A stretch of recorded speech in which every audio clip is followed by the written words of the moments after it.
السلام عليكم البنات، كي دايرين؟ لاباس عليكم؟ كنتمنى بانكم في افضل الاحوال.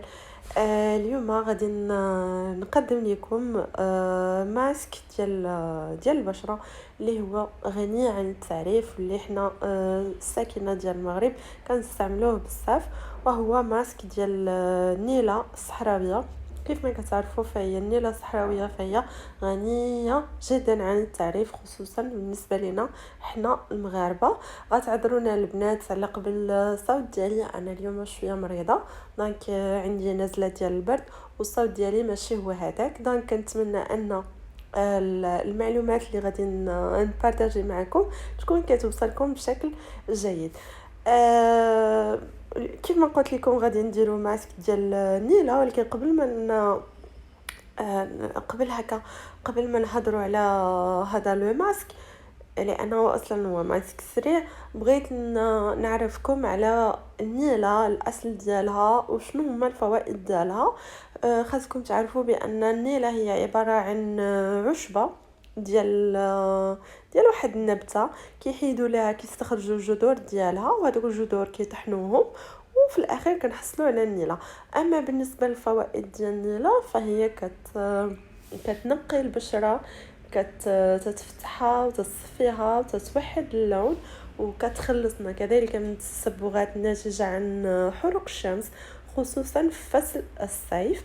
وكذلك كتساعد النيلة الزرقاء في التخلص من الرؤوس السوداء، صوتوا الناس اللي عندهم الحبوب. كتنقي البشرة من الكلف اللي داومتوا عليها، وكذلك كتنقي حتى هذوك الندوبات الداكنه سواء كانت حديثه او قديمه. كتشد كذلك البشره وكتعطيها واحد المظهر صحي، كتعالج لنا التجاعيد وكتخفف من الحده ديالها، وكذلك فهي كتساعد على ازاله الترهلات ناتجه عن فقدان الوزن، وكتنظف كذلك البشره بشكل عميق. دونك باش ما نطولش يكون في المعلومات، انا راه بديت كنطبق في لو ماسك ديالي. خديت معلقه صغيره ديال يوغورت مسوس. دونك كنأكد خاص ضروري يكون اليوغورت خاصو يكون مسوس، ما خصوش يكون دانوكها سواء بالموز او الفراوله، خاصو يكون طبيعي وخالي من السكريات، لانه غادي ديروه تبقوه على الفيزاج ديالكم. دونك خاصو يكون طبيعي بدون نكهه وبدون سكر. دونك هنا غادي نحرك هذاك لو ماسك ديالي اللي زدت عليه النيله، من بعد غادي نطبقوا على الوجه ديالي. بطبيعه الحال ملي غادي نطبقوه على الوجه ديالنا غادي نخليه واحد 20 دقيقه حتى ل 15 دقيقه.